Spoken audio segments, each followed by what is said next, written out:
자, 제가 아까 말씀드렸듯이 지금 여당이 하고 있는 게 바로 이 공소 취소 특검인데, 이 공소 취소 지금 특검을 가장 앞장서서 하고 있는 사람이 바로 박성준 의원입니다. JTBC 아나운서 출신이죠. 지지난 총선 때 들어왔는데, 이 박성준 의원이 이제 공소 취소 모임에 수장을 했었죠. 근데 거기서 지금 주장하고 있는 게 이 조작 기소 특검이지 않습니까?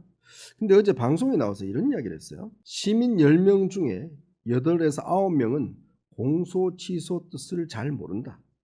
자, 그렇기 때문에 특검법 논란이 6.3 지방선거에 미치는 영향은 제한적일 것이다. 이렇게 이야기합니다. 당신들은 국민들은 잘 몰라. 우리가 뭘 하는지 모르기 때문에 그냥 우리 통과시켜도 별 영향 없어. 라는 이야기죠. 솔직히 국민들은 공소 취소라는 말이 정확히 무슨 뜻인지 모르는 분들은 꽤 있을 거예요. 근데 다들 아시는 거는 뭐냐면 이재명 대통령이 어쨌건 이 여당을 통해서 자기가 지은 죄를 없애려 하고 있다. 이거는 아마 많은 국민들이 다 아실 것 같아요. 그렇지 않습니까? 법적인 공소 취소라는 단어는 잘 모르지만, 그러나 여당이 지금 하고 있는 행태가 결국은 공소 취소라는 걸 통해서 이재명 대통령이 자신이 받고 있는 모든 죄를 없애버리는 거, 이거를 지금 시도하고 있다는 거는 아마 국민들이 다 아시게 될 거예요. 그러니까 얼마나 이 여당이 오만한가 하면 선거에 이제 뭐 압승할 것 같으니까, 우리 그냥 국민들 좀 몰라, 그냥 우리 해도 아무 상관없어. 자, 그렇게 이제 이야기를 하고 있는 거죠. 그렇기 때문에 지금 여당이 이런 오만하다 보니까 이게 지금 이 선거의 핵심 이슈로 떠올랐습니다. 즉 이재명 대통령이 받고 있거나 또 관여된 사건 12가지 사건을 이 공소 취소 이번에 조작 기소 특검에서 그거를 조작된 사실을 밝혀내고, 그러면 이 특검이 독자적으로 공소를 취소할 수 있다. 바로 이런 조항이 이번에 이 특검 안에 들어가 있습니다. 근데 여러분, 공소 취소라는 건요, 누가 합니까? 수사했던 검사가 내가 가만 보니까 이거 좀 잘못 기소한 것 같아요. 이게 반하는 증거가 있고 그리고 그거에 대한 실수가 있었다. 그래서요, 공소 취소를 하려면 꽤 구체적이고 방대한 어떤 그 잘못에 대한 것들이 있어야 돼요. 그래서 검사들 공소 취소 거의 없습니다. 그걸 하려면 기본적으로 얼마만큼 잘못했다는 것들을 증명을 해야 돼요. 그래야지만이 공소 취소가 가능합니다. 자, 그러니까요, 이렇게 지금 하다 보니 여당 내에서도 지금 특히 뭐 우상호 지금 강원지사 후보도, 민주당은 항상 잘하는 게 뭐냐면 잘 나가다가 이게 항상 이 선거 스스로 까먹는 아주 특별한 기술이 있다. 이런 이야기까지 지금 우상호 강원지사 후보가 이야기를 하고 있고요. 특히 이제 김부겸 후보 같은 경우는 지금 뭐 아주 강력하게 반대고, 지금 그렇지 않아도 분위기 좋은데 갑자기 지금 찬물을 왜 이렇게 다 끼얹냐, 이렇게 이야기를 하고 있습니다. 그런데 이재명 대통령이 이거 좀 시기를 연기하라고 그랬잖아요. 근데 이 법 자체에 대해서는 이재명 대통령도 반대하고 있지 않습니다. 근데 왜 이렇게 이재명 대통령이 이 법 자체에 반대하고 있지 않을까요? 지금 아마 본인은 그런 생각인 것 같아요. 이번 기회에 이 사건에 대한 공소 취소를 하지 않으면 퇴임 이후에 재판받고 잘못하면 유죄 선고돼서 뭐 정말 과천에 갈 수 있는, 의왕에 갈 수 있는 가능성, 뭐 그것이 계속적으로 머리 뒤끝에 남기 때문에 그러는 거 아니겠습니까?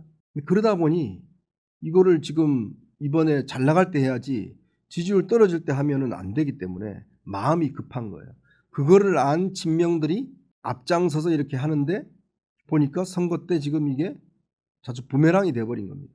안 좋은 상황이 돼버린 겁니다. 그러니까 지금 막 수습을 하려고 하는데 이미 엎질러진 물이 돼버리고, 야당은 신나서 지금 이 이슈를 들고 지금 제기를 하는 겁니다. 이재명 대통령은 특히 이 대북 송금 사건에 대해서는 특히 아마 본인 입장에서 보면 억울한 그 플러스 문재인 정권에 대한 깊은 어떤 분노감이 있을 거예요. 왜 그러냐면 사실 이 대북 송금이라는 게 오늘 그 조선일보 양상훈 주필의 칼럼에서도 나오지만 제가 몇 번 말씀드렸을 겁니다. 왜 이거를 대북 송금을 했느냐? 당시 문재인 대통령이 이제 그 북한에 남북 정상회담을 해서 갔지 않습니까? 그때 갈 때 딱 두 사람을 데리고 갔어요. 박원순 서울시장하고 최문순 강원지사만 데리고 갔어요. 근데 접경지대로 보면 경기도가 꽤 크거든요. 그리고 사실은 이렇게 데려간다는 거는 차기 주자를 어떻게 하느냐 이거에 대한 또 저게 있거든요. 그때 아마 이재명 경기도지사가 극대노했다고 그럽니다. 어떻게 나한테 이럴 수 있냐. 아무래도 지난 대선 때 앙금이 있지만 그렇다 하더라도 나를 지금 여기서 뺀다? 말이 되냐? 굉장히 분노했다고 그래요. 그래서 본인이 나중에 이제 안 되겠다. 이거 어떻게 방법이 없냐? 그러니까 그때 이제 정진상 씨 등이 나서서 우리가 이해찬 돌아가신 전 총리를 모셔옵시다. 그분을 모셔오면 이쪽에 적통들을 모셔올 수 있고 그러면 그 측근인 이화영 부지사를 앞장 세워서 우리가 독자적으로 한번 추진해 봅시다. 그래서 이해찬 전 총리를 영입을 하고 그리고 그 측근이었던 이화영 씨를 평화부지사를 맡깁니다. 그러면서 북한에 어떻게 하면 갈 수 있느냐 추진을 하게 되죠. 그래서 이화영 지사가 북측 인사를 만나서 당시에 스마트팜 사업 해주고 뭐 해주고 뭐 하면서 이제 방북을 타진했고 거의 성사 단계에 있었어요. 거의 성사 단계에 있어서 했는데 문제는 경기도 의회가 이거 돈 못 준다. 이거 대북 제재가 지금 돼 있는데 돈 어떻게 주냐. 경기도 의회가 돈을 딱 끊어버렸어요. 그러니까 그 돈을 마련할 거 아닙니까. 이미 약속은 했고. 그러다 보니까 이화영 지사가 본인이 그 전에 쌍방울 고문하고 그랬는데 김성태 회장한테 부탁을 한 거죠.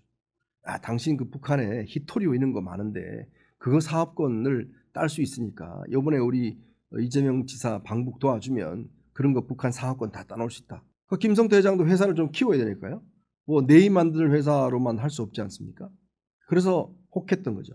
그래서 돈을 지원한 겁니다. 그렇게 해서 지금 대북 송금 사건이라는 게 생겼어요. 그러니 지금 이재명 대통령 입장에서 보면 그때 본인을 데리고만 갔으면 이런 어려움은 없지 않느냐. 그래서 사실 그때의 핵심이었던 임종석 비서실장 공천 절대 안 줬지 않습니까? 성동에 나가는 거 계속 공천 탈락시키고 끝까지 공천 안 줘서 결국은 안 시켰죠. 이제 그런 게 보면 뒤끝이 있는 겁니다. 그리고 친문들에 대해서 굉장히 아마 지금도 마찬가지로 거리를 두고 있죠. 이제 그런 것들이 다 작용을 하는 겁니다. 그러다 보니 이 문제가 이제 비롯됐기 때문에 그러니까 이재명 대통령은 마음이 급한 거죠. 이게 이제 왜냐하면 지방선거가 끝나면 8월달 전당대회에서 정청래 대표가 당대표가 될 경우에 정청래 대표가 이거 쉽사리 해줄까? 라는 의문도 있고 그래서 지금 빨리 뭔가 하려고 했다가 동티가 나버린 겁니다. 이렇게 되면 이거 아마 추진하기가 꽤 어려움이 있을 것이고요. 선거에도 지금 악영향을 미칠 가능성이 있다라는 생각이 듭니다.